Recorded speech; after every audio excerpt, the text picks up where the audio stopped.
Hello बच्चों, नमस्ते। कैसे हैं आप सब लोग? उम्मीद है शानदार, जिंदाबाद, जबरदस्त होंगे और आपकी तैयारी बहुत अच्छी चल रही होगी। आपको इतना मालूम है कि भाई एएलपी इस साल की पहली वैकेंसी है। रेलवे का कैलेंडर जो आगे आने वाले महीनों में जारी होगा। हालांकि पिछली बार ये एएलपी की वैकेंसी 2024 में जनवरी में आ गई, लेकिन इस बार ये अप्रैल में आई है। तो पिछली बार के मुकाबले अगर मैं देखूं तो 3 से 4 महीना ये कैलेंडर लेट है, पर इस कैलेंडर की ये सबसे पहली भर्ती है।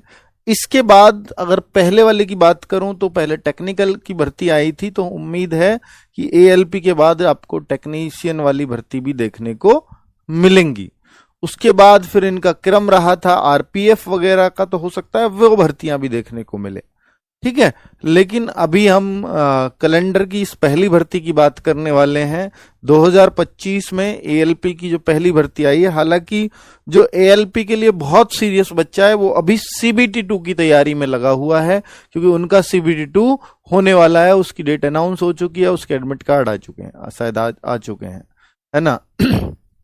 तो कुल मिलाकर के बच्चों वो वाले बच्चे सारे उधर लगे हुए हैं, और आपको इतना भी पता है कि 15 गुना बच्चों को ये लोग पास कर रहे हैं।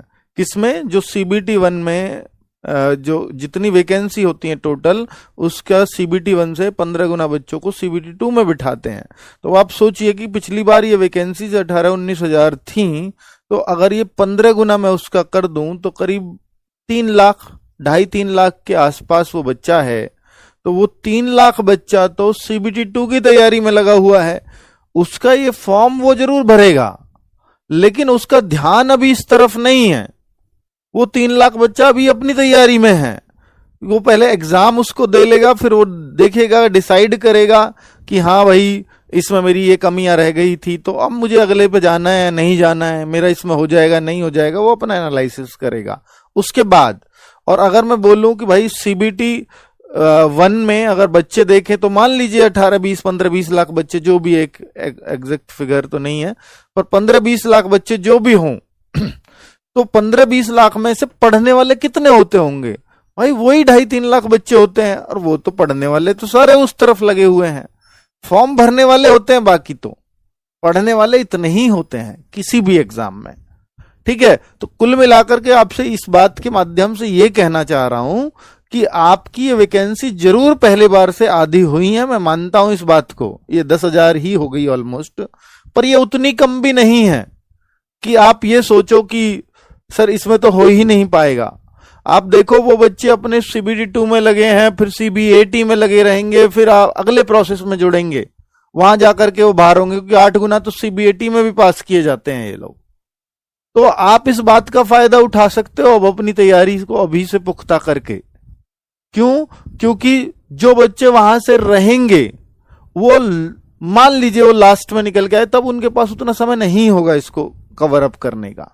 लेकिन आपके पास अभी से है कि सर वो जो हमसे ऊपर थे या हमसे जो ज्यादा जानते थे वो तो लग गए, पिछली एएलपी भर्ती में। भाई इसमें सबसे बड़ी बात यही है ना कि डिप्लोमा वाले बच्चे चाहिए होते हैं। इसमें सबसे बड़ी बात यही है ना, आईटीआई वाले बच्चे चाहिए होते हैं। इसमें बहुत ही लिमिटेड क्वालिफिकेशन वाले बच्चे चाहिए होते हैं, इसलिए इसके फॉर्म कम होते हैं। और उनमें से एक इतनी बड़ी संख्या में सीबीटी 1 बच्चा भी पास करता है। और यही कारण है कि 70 में से कट ऑफ 42 से 50-52 तक जाती है नॉर्मलाइज होने के बाद सीबीटी 1 की। तो कुल मिलाकर के सीबीटी 1 पास करना की बहुत बड़ी बात नहीं है एएलपी के लिए। मुख्य बात होती है कि सीबीटी 2 कौन पास करता है और सीबीएटी कौन पास करता है, वो सिलेक्शन लेता है। तो आपका टारगेट सीबीटी 1 कभी होना ही नहीं चाहिए, आपका टारगेट होना चाहिए सिलेक्शन इसमें। तो उसके लिए आपको सीबीटी 2 और सीबीएटी दोनों मजबूत करने होंगे, तब एएलपी में सिलेक्शन मिलेगा। ठीक है, तो इसलिए मैंने थंबनेल पे लिखा है कि इन तीनों की तैयारी के लिए आरडब्ल्यू आपके साथ रहेगा हर एक स्टेप पर। केवल सीबीटी 1 में लेकर के आ जाता तो प्री पास करा के मैं क्या ही करा लूंगा आपसे, सिलेक्शन तो नहीं है ना वो वहां। तो अब आप देखो 10,000 का 15 गुना बच्चे वहां पास होंगे, 1.5 लाख बच्चों को वहां पास किया जाएगा। 1.5 में तो वैसे ही नंबर आ जाएगा सबका। सोचो ये 1.5 लाख वैकेंसी होती कौन रहता, तो 1.5 लाख में तो आप आ ही जाओगे, है ना। तो क्योंकि लिमिटेड क्वालिफिकेशन से फॉर्म भरा जा रहा है, वही लोग फॉर्म भर सकते हैं जिनके पास ये डिग्री है। तो 1.5 लाख ही, तो 1.5 लाख पढ़ने वाले इतने ही होते हैं, और कोई 42-50 कट ऑफ 70 में से जा रही है, पेपर नॉर्मल आ रहा है, तो ये कौन सी बड़ी कट ऑफ है? इसको कोई भी क्लियर कर जाएगा अगर थोड़ा सा भी बच्चा पढ़ ले तो। मेन है कि CBT 2 और CBAT इसको कौन बेहतर करता है, सिलेक्शन उसका होता है। ठीक है बच्चों। अब अगर आपको बोलूं कि भाई इसके फॉर्म आ चुके हैं, तो फॉर्म देखिए 29 मार्च से इसके फॉर्म चल रहे हैं। सॉरी, 29 मार्च को इसका नोटिफिकेशन आया था। जो फॉर्म की डेट है वो 12 अप्रैल से चल रही है, और 11/5 लास्ट डेट है, 11 मई। और लास्ट में मत जाना, कई बार लास्ट में साइट हैंग हो जाती है, क्योंकि बहुत सारे बच्चे लास्ट की तरफ भागते हैं, क्योंकि जो अभी CBT 2 की तैयारी में लगे हुए हैं वो भी लास्ट में ही भागेंगे इसके लिए। तो वो सब एक भीड़ इकट्ठा हो जाएगी, पता लगी साइट ही बिजी हो गई है उस दौरान। ठीक है, रेलवे तैयार नहीं होता है कि भाई इतने बच्चे लास्ट में एकदम से आ जाएंगे, या उनकी साइट इस काम के लिए तैयार नहीं होती है। फिर आप पता लग रही है रात को 3 बजे बैठ के फॉर्म भर रहे हो, 2 बजे बैठ रहे हो, और तब भी बिजी चल रही है। ऐसा होता है बच्चों। ठीक है, ये स्थिति मैं आपको पहले बता रहा हूं। 9970 वैकेंसीज है, 18 से 30 साल एज है। एज की छूट की कोई बात इसमें नहीं की गई है, और ना उम्मीद है। मैं पहले भी वीडियो में साफ साफ कह चुका हूं कि झूठी उम्मीदें देने से कोई वो नहीं होता, और इस बार कोई उम्मीद थी भी नहीं और दी भी नहीं है। ठीक है, तो 18 से 33 साल आपको OBC, और SC ST 18 से 35 साल, ये एज क्राइटेरिया है। लेवल 2 की वैकेंसी होती है।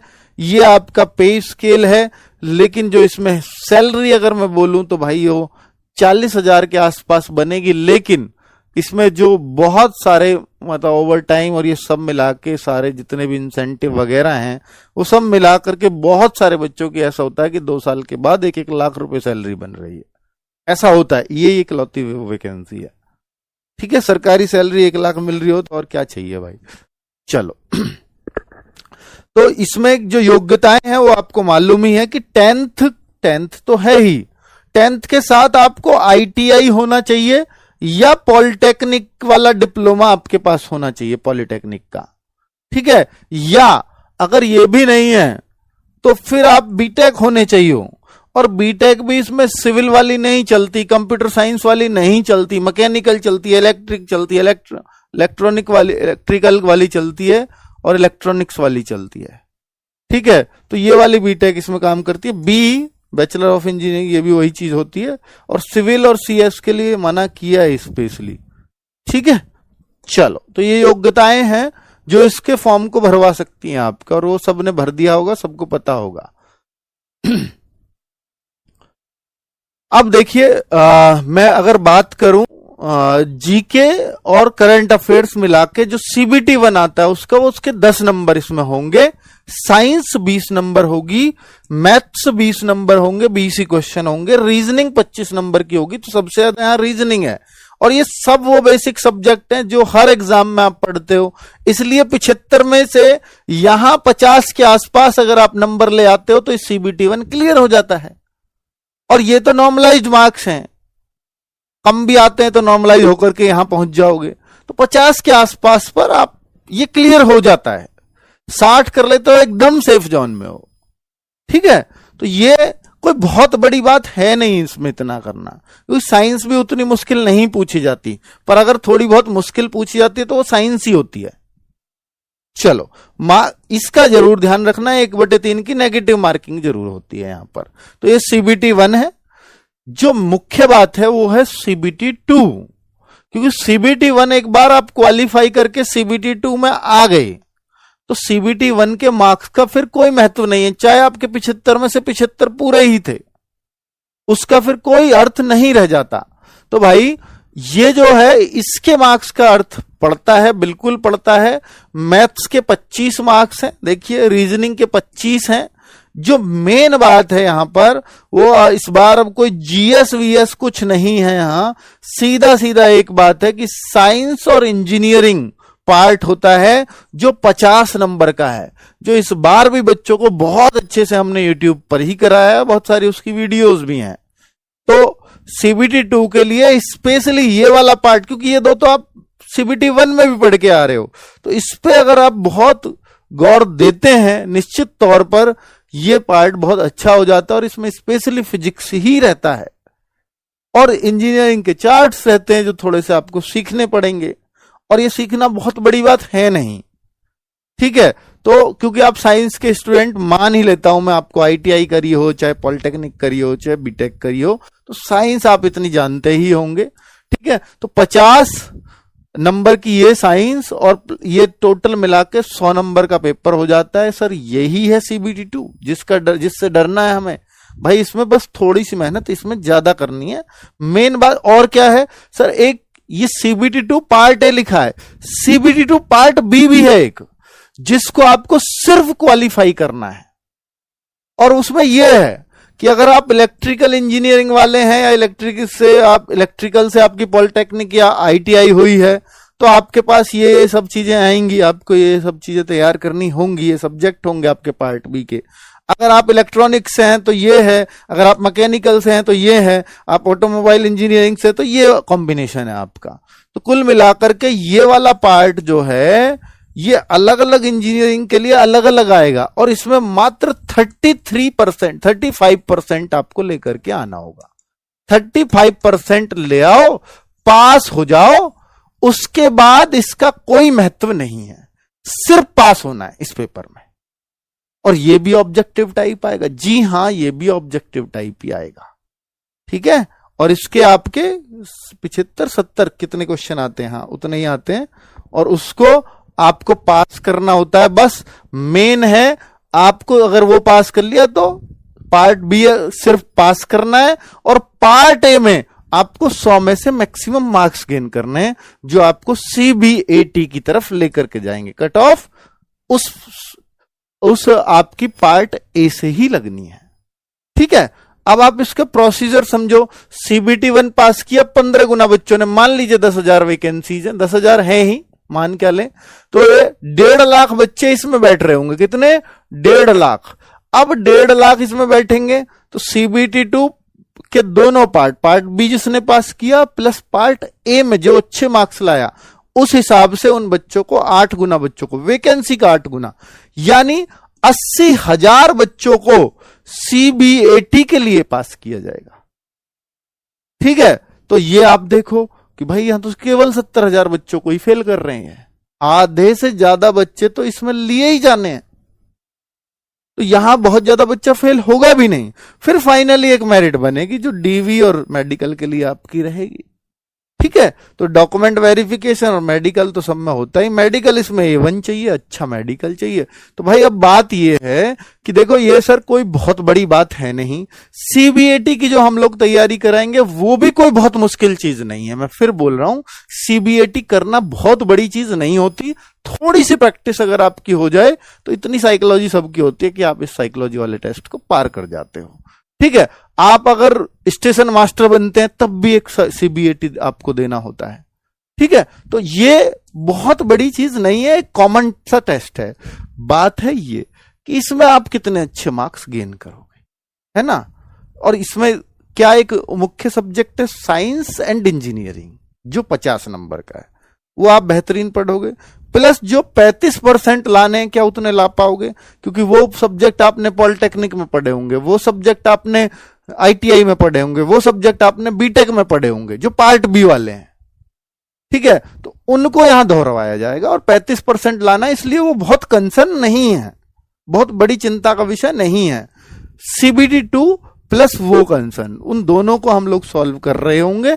तो भाई इसकी तैयारी प्लस इसकी तैयारी, ये सब कुछ कराएंगे हम, प्लस इसकी तैयारी, बाकी तो नीचे कुछ बचा ही नहीं है, तो सब आपकी तैयारी है, डीवी और मेडिकल। तो इन तीनों की तैयारी हम लोग कराएंगे।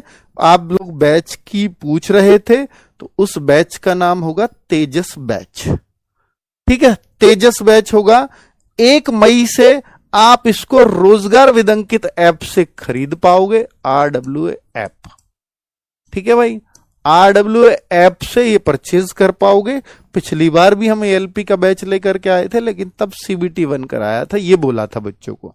CBT 2 का पता नहीं है करवा पाएंगे या नहीं, बस हाँ, पार्ट ए के लिए तब बोला था, पार्ट ए करवाया भी, साइंस एंड इंजीनियरिंग खूब पढ़ाया, लेकिन मैंने बोला नहीं था पार्ट बी के लिए, फिर भी मैं उसकी टीम लेकर के आया और वो आपको फ्री ऑफ कॉस्ट यूट्यूब पे पढ़वाया। और कोई दिक्कत नहीं है, इस बार वो टीम तैयार है पहले से ही, अब मेरे पास टीम है, तो मैं अब आपको पार्ट ए और पार्ट बी दोनों ही इस बैच के अंदर पढ़वाऊंगा, इस तेजस बैच के अंदर। ठीक है, तो आपको वो चिंता नहीं करनी है। तो 12 मई से इसकी क्लासेस स्टार्ट होंगी। अब आप कहो सर इसका एग्जाम कब है, तो मेरे भाई अभी एग्जाम की कोई भी डेट नहीं है। अगर ये जनवरी में, पिछली बार जनवरी में फॉर्म आए थे और एग्जाम हुआ था अक्टूबर में जाकर के, 10 महीने में एग्जाम हुआ।